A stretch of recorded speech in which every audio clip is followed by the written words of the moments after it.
এখনকার সময় বিদ্যমান যে কোটা পদ্ধতি ছিল সেখানে 84% কোটার ভিত্তিতে নিয়োগ হয়েছিল এবং সেটাকে চ্যালেঞ্জ করে 151 জন রিট পিটিশনার হাইকোর্ট ডিভিশনে মামলা করেছিলেন যে জুলাই বিপ্লবের পরে সুপ্রিম কোর্টের যেহেতু একটা জাজমেন্ট হয়েছে যে সেখানে মেধার ভিত্তিতে নিয়োগটা হবে এবং মেধা হবে 93% তার ভিত্তিতে নিয়োগ হওয়া উচিত। এই মামলার ভিত্তিতে হাইকোর্ট ডিভিশন ওই নিয়োগটাকে অবৈধ ঘোষণা করে 151 জনকে নিয়োগ দেওয়ার জন্য নির্দেশ দিয়েছিলেন। সেই রায়কে চ্যালেঞ্জ করে বাংলাদেশের সরকার সুপ্রিম কোর্টে আপিল দায়ের করেছিলেন। সেই আপিলটা আজকে শুনানি অন্তে চূড়ান্ত রায় হয়েছে। অ্যাপিলেট ডিভিশন সেই রায়ে 3টি অবজারভেশন দিয়ে আপিলটিকে নিষ্পত্তি করেছেন। প্রথম ডাইরেকশন হচ্ছে যে 151 জন রিট পিটিশনার যারা ছিলেন তাদেরকে আগামী 60 দিনের মধ্যে নিয়োগ দেওয়ার জন্য সুপ্রিম কোর্ট সরকারের প্রতি নির্দেশ দিয়েছেন। দ্বিতীয় যে নির্দেশনাটা দিয়েছেন যে 46,199 জন পরীক্ষার্থী সেই সময়ে পরীক্ষায় অংশগ্রহণ করেছিলেন, কিন্তু রেজাল্টটা পাবলিশড হয়েছিল তদানীন্তন বিদ্যমান কোটা পদ্ধতি অনুযায়ী। সুপ্রিম কোর্ট আজকে রায় দিয়েছেন যে পুনরায় এই 46,199 জনের রেজাল্ট সুপ্রিম কোর্টের কোটার বিরুদ্ধে যে রায়টা ছিল অর্থাৎ সিপি নাম্বার 2516 অব 2024 কোটাকে বাতিল করে যে রায়টা দিয়েছিল সেই রায়ের আলোকে এই রেজাল্টটা পুনরায় প্রকাশ করার জন্য নির্দেশ দিয়েছেন। এটা হলো দ্বিতীয় ডাইরেকশন। তৃতীয় ডাইরেকশন হচ্ছে যে এই মামলা সুপ্রিম কোর্টে চলাকালীন সময়ে যারা ইতিমধ্যেই নিয়োগপ্রাপ্ত হয়েছেন 6,531 জন শিক্ষক, তাদের নিয়োগটা ন্যায় বিচারের স্বার্থে আদালত বহাল রাখতে বলেছেন।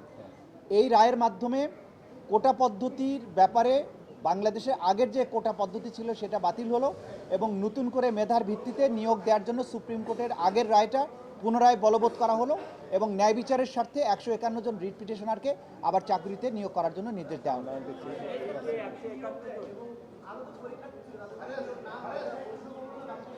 সেই জন্যই পুরো রেজাল্টটাকে মেধার ভিত্তিতে সুপ্রিম কোর্টের রায়ের ভিত্তিতে পুনরায় পাবলিশ করার জন্য মেধার ভিত্তিতে পাবলিশ করার জন্য নির্দেশনা দিয়েছে।